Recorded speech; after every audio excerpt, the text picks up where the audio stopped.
यदि साथीहरु तपाई कोरियामा हुनुहुन्छ र तपाई जस्तै रेमिटेन्स अकाउन्टहरु खोल्दै हुनुहुन्छ जिएमई हानपास त्यस्तै गरी जेआरएफ अरु पनि धेरै रहेको छ जुन चाहिँ तपाईले अकाउन्ट क्रिएट गर्ने क्रममा चाहिँ तपाईलाई इन्जुङस गर भनेर आउँछ र चाहिँ तपाईले त्यो इन्जुङसमा टच गरेर चाहिँ तपाईले जुन पास अकाउन्टलाई चाहिँ सिलेक्ट गर्नुभयो भने तपाईले सजिलैसँग भेरिफाई गर्न सक्नुहुनेछ र सो त्यही पास अकाउन्ट चाहिँ कसरी क्रिएट गर्ने र इन्जुङसको लागि आफ्नो डकुमेन्ट अर्थात सर्टिफिकेटहरु चाहिँ कसरी भेरिफाई गर्ने भन्ने बारेमा तपाईलाई प्रोपर जानकारी दिनेछु आजको भिडियो अन्तर्गत रहेर त्यसैले भिडियोलाई स्किप नगरी अन्तिमसम्म हेर्नु होला र यदि तपाई युनिक कुरा युट्युब च्यानलमा नयाँ हुनुहुन्छ भने सब्स्क्राइब गरिदिनु होला र भिडियोलाई सुरु गर्नु भन्दा पहिले एक लाइक गर्न पनि नबिर्सनु होला सबैभन्दा पहिले साथीहरु तपाई जान्नुपर्ने हुन्छ तपाईको मोबाइलमा भएको गुगल प्ले स्टोरमा जानु होला गुगल प्ले स्टोरमा गइसकेपछि तपाईले सर्च बारमा टाइप गर्नुपर्ने हुन्छ PASS पास भनेर टाइप गरेर सर्च गर्नु होला यस्तो प्रकारले तपाईले टाइप गरिसकेपछि यहाँ देख्न सक्नुहुन्छ पास बाइ यु प्लस भनेर देख्न सक्नुहुन्छ यो एप्सलाई तपाईले डाउनलोड गर्नुपर्ने हुन्छ मैले अलरेडी डाउनलोड गरिसकेको छु त्यसपछि तपाईले सिम्पली यो एप्सलाई ओपन गरिदिनु होला ओपन गरिसकेपछि थोङुई भनेर देख्न सक्नुहुन्छ स्क्रिनको सबैभन्दा लास्टमा यसमा टच गर्नु होला त्यसपछि एलाउमा टच गरिदिनु होला त्यसपछि सल्जङ एल्गी भनेर देख्न सक्नुहुन्छ सिम्पली यसमा टच गर्नु होला यसमा टच गरिसकेपछि नोटिफिकेसनलाई अन गरिदिनु होला यति गरिसकेपछि ब्याक जानु होला साथीहरु त्यसपछि ब्याक गइसकेपछि तपाईले यस्तो इन्टरफेस देख्न सक्नुहुन्छ सबैभन्दा माथि इरुम भनेको छ इरुममा तपाईले आफ्नो नाम राख्दिनु होला एलियन कार्डमा जस्तो छ त्यही तरिकाले राख्दिनु होला म त्यही गर्छु यति गरिसकेपछि यहाँ भनेको छ तल्लोमा चाहिँ छुमिक थुङरो बनाऊ भनेको छ यसमा चाहिँ फर्स्टमा चाहिँ एलियन कार्डमा भएको डेट अफ बर्थ 6 डिजिटको हुन्छ त्यो चाहिँ राख्नुपर्ने हुन्छ त्यसपछि त्यो भन्दा पछाडीको एलियन कार्डमा रहेको सबैभन्दा फर्स्टको अक्षरलाई राख्दिनु होला सिम्पली म त्यही गर्छु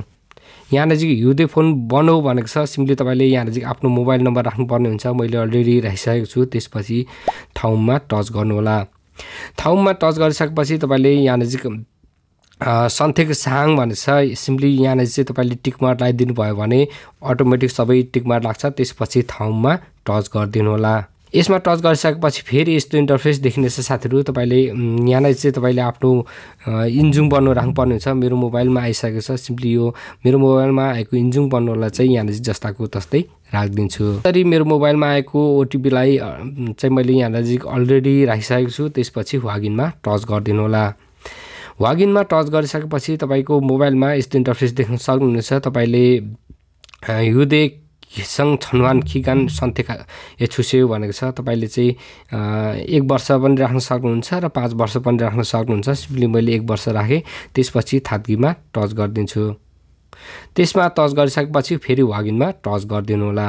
त्यसपछि तपाईले यस्तो इन्टरफेस देख्न सक्नुहुन्छ तपाईले 6 डिजिटको पासवर्ड राख्नुपर्ने हुन्छ सिम्पली तपाईले राख्दिनु होला यति गरिसकेपछि तपाईको पास खाइब वाले थेस सुम्दा भनेर देख्न सक्नुहुन्छ यस्तो प्रकारले हामीले पासको चाहिँ अकाउन्ट क्रिएट गरिसकेका छौं त्यसपछि अब भन्ने इन्जुङसको लागि फेरि हामीले भेरिफाई गर्नुपर्ने हुन्छ त्यसको लागि भने तपाईले स्क्रिनको सबैभन्दा लास्टमा छन्छे भनेर देख्न सक्नुहुन्छ यहाँ नजिक टच गर्नु होला र यहाँ नजिक इन्जुङस भनेर देख्न सक्नुहुन्छ सिम्पली तपाईले इन्जुङसमा चाहिँ टच गर्नुपर्ने हुन्छ इन्जुङसमा टच गरिसकेपछि यहाँ नजिक देख्न सक्नुहुन्छ पास इन्जुङस फाल्गु मुर्यो भनेर देख्न सक्नुहुन्छ सिम्पली तपाईले यसमा प्लसमा टच गर्नु होला यसमा टच गरिसकेपछि यहाँ नजिक टिक मार्क डाउन पर्ने हुन्छ टर्म एन्ड कन्डिसन एग्री गर्नको लागि सिम्पली तपाईले यहाँ टिक मार्क लगाइदिनु होला यसमा टच गरिसकेपछि त्यसपछि पास इन्जुङस थोङुई हागी भनेर देख्न सक्नुहुन्छ स्क्रिनको सबैभन्दा लास्टमा सिम्पली यसमा टच गर्नु होला यसमा टच गरिसकेपछि यहाँ चाहिँ फेरि तपाईले इन्जुङ बनो फाल्गुप भनेर फाल्सोङ भनेर देख्न सक्नुहुन्छ सिम्पली तपाईले यहाँ टच गर्नु होला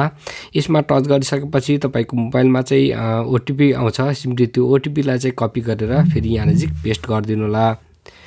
यसरी मैले कपी गरेर यहाँ चाहिँ पेस्ट गर्दै पेस्ट गरिसकेपछि यहाँ चाहिँ ठाउँ भनेर देख्न सक्नुहुन्छ सिम्पली तपाईले यहाँ चाहिँ ठाउँमा टच गर्नु होला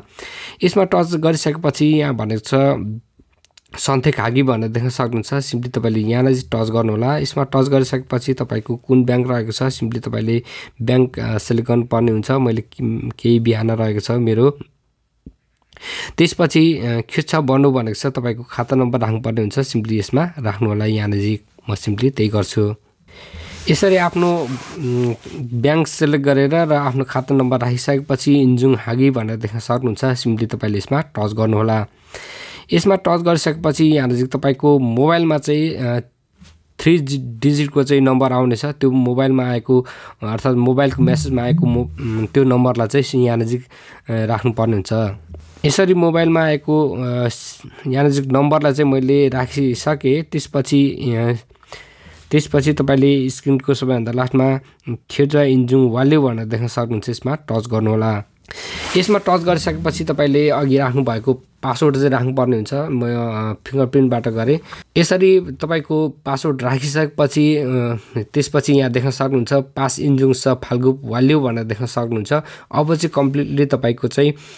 पासमा चाहिँ इन्जुङ सको लागि तपाईँले युज गर्न सक्नुहुन्छ।